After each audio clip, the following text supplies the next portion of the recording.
ত্রিপুরা ফুটপাত hawker সংগ্রাম সমিতির সাংবাদিক সম্মেলনকে কেন্দ্র করে মেয়র তথা বিধায়ক দীপক মজুমদারের প্রতিক্রিয়া। আপনারা জেনে নেবেন যে আমার মনে হয় ভালো হবে একটু নিউজ করতে। আমাদের নির্দিষ্ট ভেন্ডিং জোন আছে, নির্দিষ্ট করা আছে কোথায় কোথায় ভেন্ডাররা পড়বে। তারও কোনো রকম না, আমাদের মিটিং করা হয়েছে, মাইকিং করা হয়েছে, প্রেস মিট করে আপনাদের মাধ্যমে বলা হয়েছে যে নির্দিষ্ট সময় সীমা দেওয়া আছে, যাদের ভেন্ডার লাইসেন্স আছে নির্দিষ্ট স্পেসিফিকেশন অনুযায়ী। ভেন্ডার লাইসেন্স দিলে যখন আমার ভেন্ডার লাইসেন্স, এখন দেখবেন আগরতলা বড় বড় গাড়ি দিয়ে ব্যবসা করে একটা ভেন্ডার লাইসেন্স দেখিয়ে দেয়।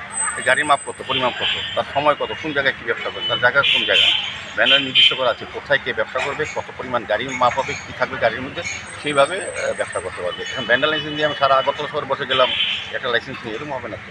ভ্যান্ডার নির্দিষ্ট যারা আছে বেন্ডিং জোনে যারা ব্যবসা করেন তাদের তো আমরা ভাঙি, এবং যাদের স্পেসিফিকেশন অনুযায়ী আছে তাদের তো আমরা সরাবো, তাদেরকে নির্দিষ্ট জায়গায় আমরা দেখা দিই। কিন্তু অধিকাংশ ভ্যান্ডার লাইসেন্সের নাম করে এরা যথাযথ একটা নিয়ে পাঁচজন একই ব্যবসায়ী পাঁচটা জায়গায় বসে যাচ্ছে। তো এটা বন্ধ করা হবে। এই ধরনের সিস্টেম চলবে, এটা আগে চলতো, আগে সরকারের আমলে এইসব চলতো। আমরা এইসব করতে দেবো না, বরদাস্ত করবো না। আর আপনাদের মধ্যে বলবো, আপনারা যে কথাটা উনি বলেছেন যে গরিবের পেটে লাথি দেয়, আমি জানি আপনারা সবসময় সংবাদপত্র বিভিন্ন সবাই না বলে যে উদাসীন সরকার, নিগম কাজ করে না, মেয়র কাজ করে না, কর্পোরেটর কাজ করে না, মুখ্যমন্ত্রী দেখেন না, এটা বলে।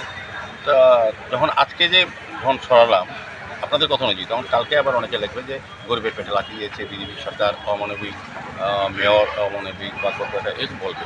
এটা বলার বিষয় না। আমরা মানুষের যে দাবি, মানুষের সমস্যা সমাধানের জন্য আমরা এগিয়েছি। কে কী বললো বিষয় না, আমরা কিন্তু মানুষের কাজটা করি। এক্ষেত্রে আমরা সবাই সহযোগিতা চাই, আপনাদের সহযোগিতা চাই। এই কাজটা বলতে হবে মানুষকে। যারা 40-50 জন বিরোধিতা করছে তাদের নিজের স্বার্থের জন্য করছে, কিন্তু ডেইলি আগরতলা শহরে কয়েক হাজার লোক শহর থেকে ব্যবহার করে, রুগীরা আসে, বিভিন্ন জাতীয় পর্যটনের আসেন, বিদেশ থেকে লোক আসেন। শহরের জন্য এই অবস্থা দেখে তারা রাজ্য সম্বন্ধে একটা বিরোধ করে। আমাদের সরকার এত কাজ করছে, একটা পরিবর্তন হয়েছে সরকারের, শহরে একটা পরিবর্তন হয়েছে, আমল পরিবর্তন করবে। দাবি রাখি যে আমাদের রাজ্য সরকারের সহযোগিতা, কেন্দ্র সরকারের বিভিন্ন প্রকল্পের মাধ্যমে আগরতলা শহর একটা নতুন মাত্রা পেয়েছে, যেটা মানুষ চাইছিল। সেই প্রত্যাশা মধ্যে আমরা কাজ করছি। কিছু কিছু লোক তো পছন্দ হবে না, কিছু রাজনৈতিক দলের হবে না, এটা তো স্বাভাবিক। যারা উন্নয়ন বিরোধী তারা কথা বলবেন, আগরতলা বলবে। আমি সেদিন প্রেস মিটে বলেছি, আমাদের অনেক মিডিয়া থেকে আমাদেরকে বলা হয় বা বিভিন্ন সময় পত্রপত্রিকাতেও আপনাদের মাধ্যমে আমরা দেখি, প্রচারিত হয় যে সরকার দেখে না, পৌর নিগম লক্ষ্য রাখে না, উদাসীন, শহরে যানজট তৈরি হয়। আমাদের মাননীয় মুখ্যমন্ত্রী প্রফেসর ডক্টর মানুষের নিজে সারা শহর যাতে সুন্দর থাকে, ভালো থাকে, যাতে উন্নয়ন হয়, শহরবাসীর যাতে উন্নয়ন পরিষেবা উন্নত পরিষেবা পায়, সেদিকে উনি কিন্তু প্রায় সময় বিভিন্ন আলোচনা করেন, নির্দেশ দেন দপ্তরকে, আমাদেরকে বলেন। তো আমরা সেই হিসেবে কাজ করছি। মাননীয় মুখ্যমন্ত্রী, আমাদের সরকার এবং আমাদের বিভিন্ন দপ্তর, নগর দপ্তর, পূর্ত দপ্তর, স্মার্ট সিটি মিশন আগরতলা শহরের জন্য কাজ করছে, ডেভেলপমেন্টে কাজ করছে। এখানে কারাও খুশি হবে, খুশি হবেন যে বিষয় না, সার্বিক মানুষের সহযোগিতা আমরা তাদের সুবিধার কথা চিন্তা করছি। এখন আমি তো সরকারে আছি, তো আমিও তো ভোট দিয়েছি ভারতীয় জনতা পার্টি সরকার হয়েছে, সব মানুষ ভোট দিয়েছেন বলে তো সরকার হয়েছে, পরিবর্তন হয়েছে। তো সেই কারণে ভালো একটা সরকার তৈরি করেছে মানে জনগণের সরকার। কিন্তু আগে যারা সরকারের পরিচালনার দায়িত্বে ছিলেন বা শহর যাদের দায়িত্ব ছিল, যারা ভরসা করে তাদেরকে সুযোগ দিয়েছিলেন, তারা কিন্তু মানুষের শহরের এই সমস্যার সম্বন্ধে আন্তরিক ছিলেন না বা তার দূরদৃষ্টির অভাব ছিল। আমাদের মুখ্যমন্ত্রীর নেতৃত্বে আমরা কিন্তু আমাদের সরকার সারা রাজ্যের সঙ্গে শহরের উন্নয়ন কাজ শুরু হয়েছে। সেই কারণে কিছু কিছু লোকের ব্যক্তি স্বার্থ ক্ষুণ্ণ হবে, কিন্তু তারা তো অসন্তুষ্ট হবেই।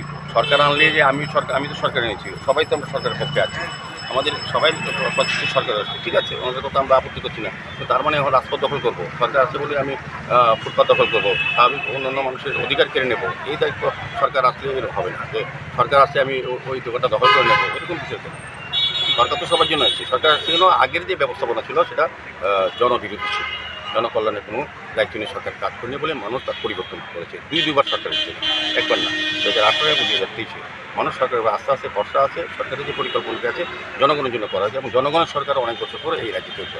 আর এটি আগরতলা পৌর নিগমের এরা ধারাবাহিক কর্মসূচি বলেন। আমরা শহরকে যানজট মুক্ত করা, শহরকে পরিচ্ছন্ন রাখা, সেই হিসেবে আমরা বিভিন্ন সময় এই ধরনের অভিযান করা হয়। কিন্তু আমরা লক্ষ্য করেছি বিভিন্ন সময় অভিযানের পরেও আবার এই ক্ষুদ্র ব্যক্তিরা যারা অনৈতিকভাবে ফুটপাত দখল করে, রাস্তা বেআইনিভাবে দখল করে ব্যবসা করছেন, বা অন্যান্য ব্যক্তিরা যারা সহযোগিতা করছেন তাদের একটা মনোভাব থাকে যে এই রাস্তার উপর দাঁড়িয়ে ব্যবসা করা বা রাস্তা দখল করা। সেক্ষেত্রে আমাদের সরকার এবং আমাদের পৌর নিগম বা অন্যান্য দপ্তর আমরা উদ্যোগ গ্রহণ করেছি যে শহরকে যাতে পরিচ্ছন্ন রাখা যায়, যানমুক্ত করা যায় এবং সাধারণ মানুষ যারা শহরকে ব্যবহার করার জন্য বিভিন্ন প্রান্ত থেকে আসেন, শিক্ষা বলুন, স্বাস্থ্য বলুন, পর্যটন বলুন বা বিজনেসের ক্ষেত্রেও যারা আগরতলা শহরে বিভিন্ন কাজে আসেন তাদের নির্দিষ্ট জায়গা পার্কিং জন্য গাড়ি রাখা বা টুইলার রাখা একটা সমস্যা হয়ে দাঁড়ায়। আর বেআইনিভাবে রাস্তা দখল করে ব্যবসা করা তাদের স্বাভাবিক জীবনযাত্রা বা বন্ধ হয়ে যাওয়া চলতে পারে না এবং গাড়ি তো চলাচল বন্ধ হয়ে যানবাহন এবং যানজট সৃষ্টি হয়, দুর্ঘটনাও ঘটে। সেই কারণে আগরতলা শহরবাসী বিভিন্ন সময় আমাদের কাছে অভিযোগ করেছিল বা তাদের সমস্যার কথা বলেছিল। সেই কারণে আমরা চিন্তা করলাম যে ধারাবাহিকভাবে এখন প্রত্যেকদিন আমরা ওই ক্ষুদ্র ব্যবসায়ী বা এখানে যারা অনেক ব্যবসা তারও ভরসা না রেখে তারা গতবার কথা দিয়েছিলেন যে তার নির্দিষ্ট এখান থেকে চলে যাবেন, কিন্তু দেখা যায় যে মধ্যে মধ্যে আবার নতুন করে কিছু কিছু ব্যবসায়ী রাস্তা দখল করে ব্যবসা করবে। সেখানে আমাদের একটা অভিযান শুরু হয়েছে, আজকে থেকে শুরু হয়েছে সকাল থেকে। আগরতলা শহর শুধু এই প্রাণকেন্দ্র নয়, সারা শহরে বিভিন্ন জায়গা, বিভিন্ন দলেশ্বর, শিবনগর, জয়নগর, রামনগর বা বরদলি বিধানসভা অন্তর্গত সমস্ত জায়গা অলিগুলি যেখানে বেআইনিভাবে যারা ব্যবসা করছেন তাদেরকে সরিয়ে দেওয়া হবে। বিশেষ করে আমরা দেখেছি আমাদের যে নিকাশি ব্যবস্থা কভার ড্রেনগুলি করা হয়েছিল শহর মানুষকে জলজনিতমুক্ত করার জন্য আধুনিক বিজ্ঞানসম্মতভাবে সেই কভার ড্রেনের উপর মানুষের এখন অস্থায়ী গ্যারেজ করে নিয়েছে অনেক গাড়ির মালিকরা।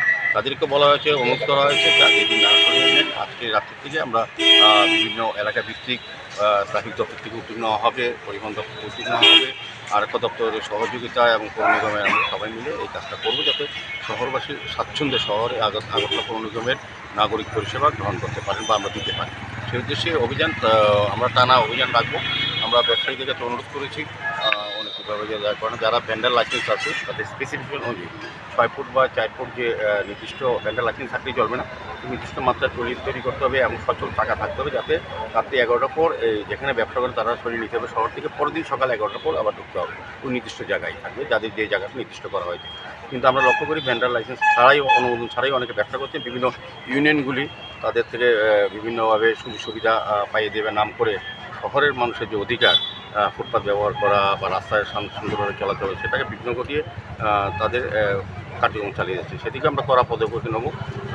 বলবো আমি এখানে ব্যবসায়ীরা বড় বড় ব্যবসায়ীরা অনেক সময় দেখেছি যে তাদের মালামালগুলি কিন্তু এখানে ডিসপ্লে করার জন্য দেওয়া হয়, ছোটো ছোটো ব্যবসায়ীদের সুযোগ দেওয়া হয় এবং যখন অভিযান চালানো হয় দেখা যায় ওই ব্যবসায়ীর ঘরেই ওই জিনিসপত্র তারা লুকিয়ে রাখে।